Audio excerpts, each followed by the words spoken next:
La entrevista a la carta.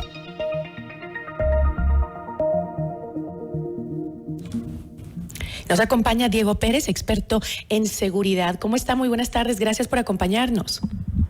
Buenas tardes, Gisela. Un gusto. Diego, según anunció el presidente Guillermo Lasso, este convenio va a permitir que la Fuerza Aérea Ecuatoriana tenga mejores equipos, destrezas e información para rastrear las aeronaves de organizaciones criminales. Es decir, con la cooperación estadounidense, los militares ecuatorianos van a poder localizar, interceptar y frenar las llamadas narcoaeronaves, ¿no? Narcoavionetas también. Pero si es así, ¿qué es lo que estaba pasando antes? ¿Antes no teníamos la capacidad para interceptarlas? Bueno, ha quedado claro, me parece, que el Ecuador perdió la capacidad de interceptación hace bastante tiempo, no solamente por la falta de radares que operaran adecuadamente, ¿no? Y podemos recordar ahí que tuvimos una brecha importante de tiempo en la cual carecimos de radares, sino que aún teniendo radares, no tenemos una ley que permita el derribo e interceptación adecuada de las naves, ¿no? Entonces, esto implicaba que las naves ecuatorianas podían conminar a las aeronaves ilegales a que descendieran, pero la interceptación en condiciones tales como las que plantea este acuerdo no existía, ¿no? Y aparte de eso, me parece que se suma un problema práctico de capacidades en el caso de nuestra Fuerza Aérea. Quiero decir, tenemos pocas aeronaves frente a la cantidad de aeronaves ilegales que estarían atravesando el territorio, y eso genera un problema adicional. Es decir, que la Fuerza Aérea Ecuatoriana, sin la cooperación de Estados Unidos, no podría ni siquiera interceptarlas.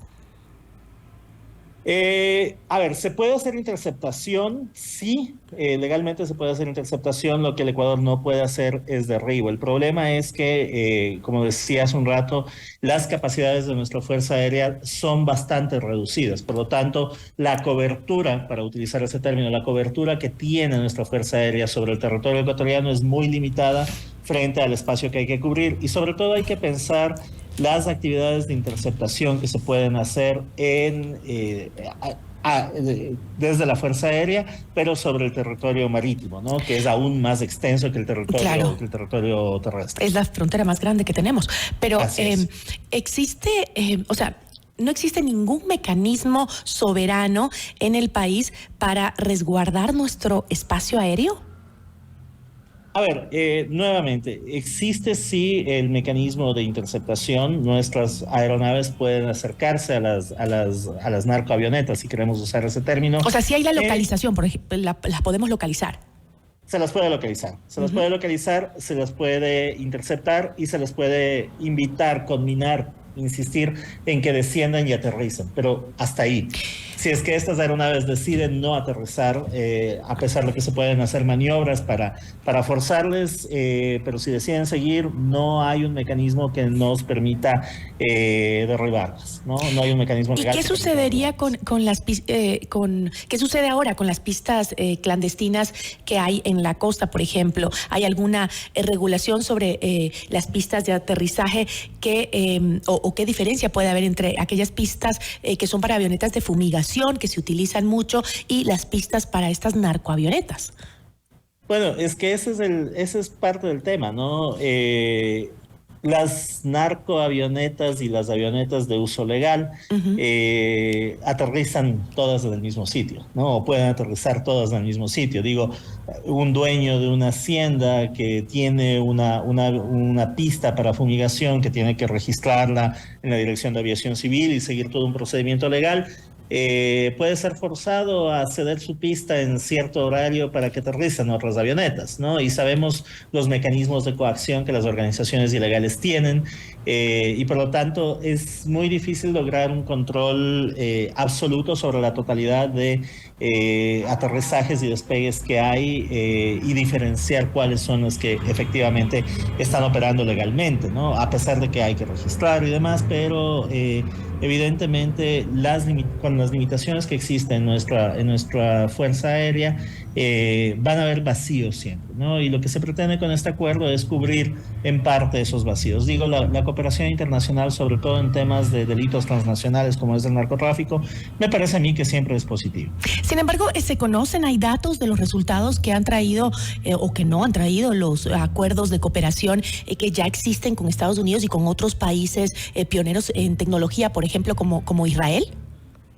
Bueno, lamentablemente me parece que ese es uno de los déficits importantes en este gobierno, con el gobierno anterior también, cuando se restableció la cooperación con los Estados Unidos, y es que esta es información que en general no se ha terminado de transparentar, ¿no? Se habla del equipamiento entregado, se habla de todos los otros aspectos de la cooperación, pero en términos de los resultados en este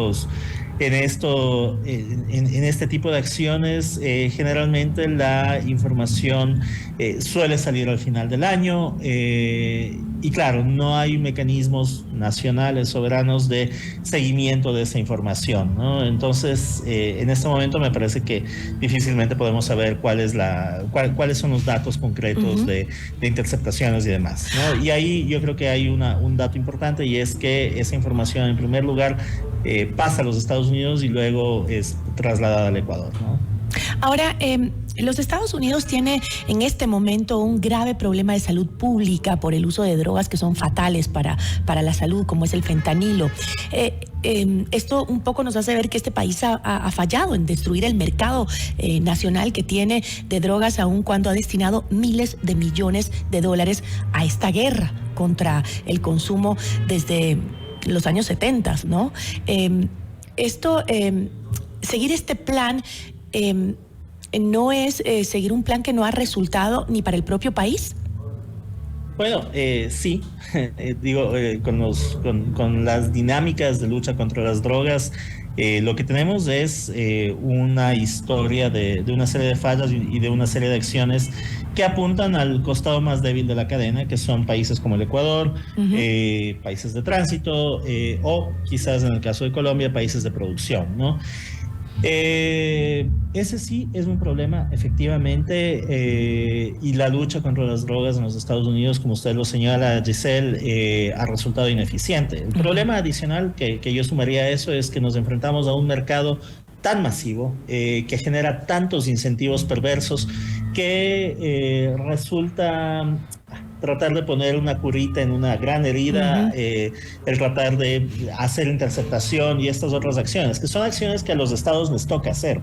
No podemos dejar el espacio libre para ello, pero hay un problema económico mucho más grande que mueve tanto dinero, genera tantos otros intereses perversos que difícilmente se van a lograr contener por estos mecanismos, por estas vías, ¿no? Entonces, hay acciones que se deben tomar, pero me parece que sí, efectivamente la valoración general es que hay un problema mucho más grande y una falla más grande en la evaluación del problema. Usted mencionó Colombia y creo que es importante regresar a ver al vecino país para un poco darnos cuenta que esa intervención estadounidense no cesó la violencia causada por el narcotráfico en Colombia, ¿no? ¿Qué experiencias existen o tiene la región con la cooperación de Estados Unidos en la lucha contra el narcotráfico?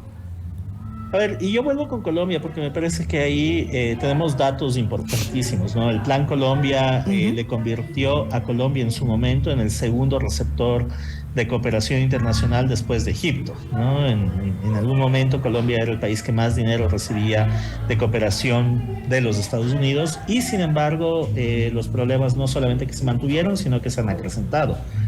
Colombia produce hoy muchísimo más que hace 20 años, ¿no? Exporta, si queremos usar el término legal, trafica mucho más que hace 20 años o que hace 30 años. Entonces, los resultados en Colombia no solamente que no son positivos, sino que nos dejan con una visión de que se está atacando por el costado equivocado. Ahora, la cuestión ahí que me parece a mí que hay que resaltar de todas maneras es que, claro, a pesar de que la valoración sobre la respuesta es equivocada, hay que generar algún tipo de respuesta desde los estados, ¿no? Y nuestros estados, con todas las deficiencias que tienden a acarrear, pues todo aporte es bueno, digamos. Todo aporte es bueno. Exacto. Sí, entiendo perfectamente la idea. Sí, gracias. Pero Sí, no solamente para cerrar ahí, los otros casos, Bolivia, Perú, tampoco representan resultados demasiado positivos atrás de la cooperación, ¿no? Otro tema que me gustaría tocar es el que se ha posicionado en esta campaña electoral y es la idea de que la base de Manta ayudaba a reducir la violencia y que fue eliminada o sacada justamente en el gobierno del expresidente Rafael Correa. Sin embargo, según los datos del Ministerio del Interior, entre 2010 y 2017, la tasa de muertes violentas pasó de 17.48 a 5.79 homicidios por cada 100.000 habitantes. ¿Es válido sostener esta idea del regreso de la base de Manta con la cooperación estadounidense para reducir las muertes violentas? A ver, la base de Manta por sí mismo, cualquier tipo de base extranjera no va a resolver el problema estructural que tenemos de violencia, de tráfico y de penetración del crimen organizado internacional en diferentes estamentos del Estado, ¿no es cierto? Me parece que lo que aportaba la base de Manta era información que podía o no ser utilizada por nuestras Fuerzas Armadas, por nuestra policía, podía constituirse en un elemento disuasivo, de la operación en este territorio, pero me parece que esos datos, los datos que se presentan en términos de muertes violentas y demás, son datos no solamente reales, sino que son datos que hablaban en su momento de una forma distinta de aproximación a un fenómeno que también en ese periodo histórico fue distinto, ¿no? Es decir, el tipo de violencia que tenemos ahora y el tipo de operación que tenemos del crimen organizado internacional ahora en el Ecuador es distinto a lo que sucedía en aquel momento. Por lo tanto, aplicar las recetas de aquel momento ahora no necesariamente va a funcionar. Y traer una base militar extranjera como la de Manta en su momento tampoco va necesariamente a funcionar, ¿no? Son fenómenos distintos que tienen que ser abordados de maneras distintas, pero en ese contexto yo insisto en que la cooperación internacional, sobre todo con Estados Unidos, el gran actor regional, y con nuestros países vecinos, Colombia y Perú, va a ser siempre positiva, siempre y cuando nosotros desde el Ecuador sepamos qué tipo de cooperación queremos y para qué. Diego, muchísimas gracias. Muchas gracias también. Un buen día. Agradecemos a Diego Pérez, experto en seguridad.